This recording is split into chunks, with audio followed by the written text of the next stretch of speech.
Hi, പുതിയൊരു വീഡിയോയിലേക്ക് സ്വാഗതം. ഈ വീഡിയോ ഹാരിസിനെ കുറിച്ച് തന്നെയാണ്.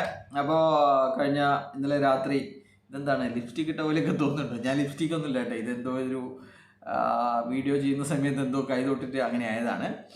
അപ്പോൾ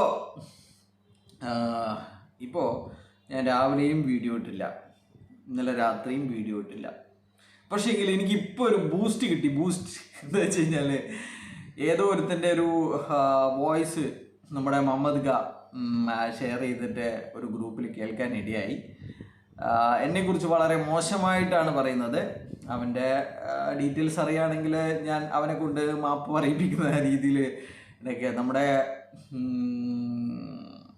അയാളുടെ പേരെന്താണ്,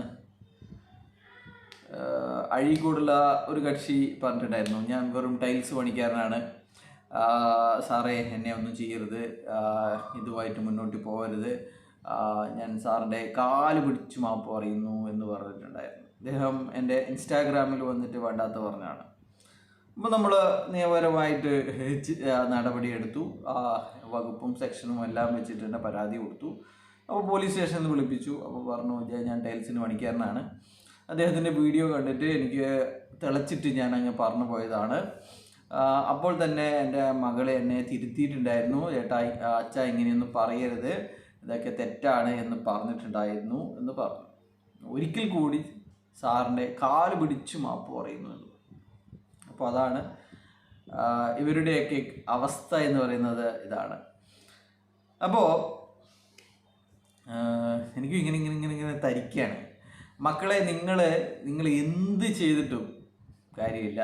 ഞാൻ എന്തിന് വീഡിയോ ചെയ്യുന്നു എന്ന് പോലീസ് അന്വേഷണത്തിലും എല്ലാം തന്നെ ഞാൻ വ്യക്തമാക്കിയതാണ്. അവർക്ക് അതിൻ്റെ കാര്യങ്ങൾ മനസ്സിലായതുമാണ് എന്തിന് വീഡിയോ ചെയ്യുന്നു എന്നുള്ളത്. പാവപ്പെട്ട സ്ത്രീകളെയും മറ്റ് നിരാരംഭരെയും മോഹങ്ങൾ കൊടുത്ത് അവരുടെ സ്വത്തുക്കൾ പണയം വെപ്പിച്ച് അവരുടെ കഫം തിന്ന് കൊഴുത്ത നിങ്ങളെയൊക്കെ നിയമത്തിന് മുന്നിൽ കൊണ്ടുവന്നില്ലെങ്കിൽ പിന്നെ നമ്മളൊക്കെ എന്തിനാണ്? നിങ്ങൾ പരാതി കൊടുത്തോളൂ, എവിടെ വേണമെങ്കിലും പരാതി കൊടുത്തോളൂ, ഏത് കോടതിയിൽ വേണമെങ്കിലും പരാതി കൊടുത്തോളൂ. ശരിക്കും പറഞ്ഞു കഴിഞ്ഞാൽ ഇപ്പോൾ ഞാൻ ഈ വീഡിയോയിലൂടെ അല്ലെങ്കിൽ എന്നെ വിളിക്കുന്നവരോട് മാത്രമാണ് ഞാൻ പ്രതികരിക്കുന്നത്. നിങ്ങൾ എന്നെ ഒന്ന് പുറത്തേക്ക് ഇറക്കൂ, എന്നാൽ മാത്രമേ. എന്തായാലും എനിക്ക് സാമ്പത്തിക ബാധ്യതകളോ സാമ്പത്തിക പ്രശ്നങ്ങളോ ഇല്ലാത്തൊരു വ്യക്തിയാണ്.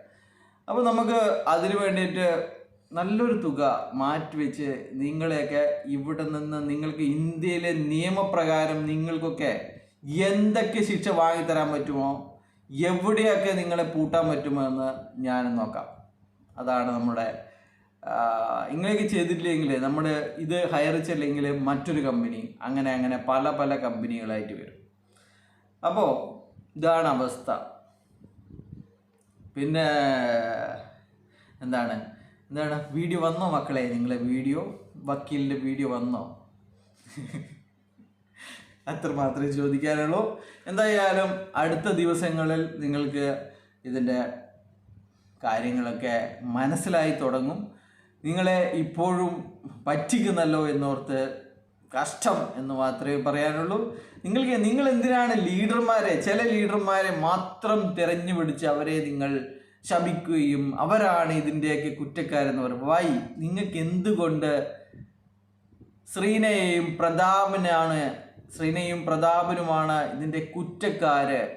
അവരിങ്ങനെ ഒരു മണി ചെയിൻ തുടങ്ങിയത് കൊണ്ടാണ് ലീഡർമാർ അത് പ്രചരിപ്പിച്ചത് എന്ന് കൂടി പറയാനുള്ള ത്രാണി, നട്ടല് എന്തുകൊണ്ടാണ് നിങ്ങൾക്കില്ലാത്തത് എന്നാണ് ചോദിക്കാനുള്ളത്. നിങ്ങളിപ്പോഴും വിവരവും വിദ്യാഭ്യാസവും ഇല്ലാത്ത, പറ്റിക്കാൻ മാത്രം അറിയാവുന്ന ലീഡർമാരുടെ വാക്ക് കേട്ട് നിങ്ങളിങ്ങനെ നിങ്ങളുടെ വിലപ്പെട്ട സമയം പാഴാക്കിക്കോളൂ. ബൈ.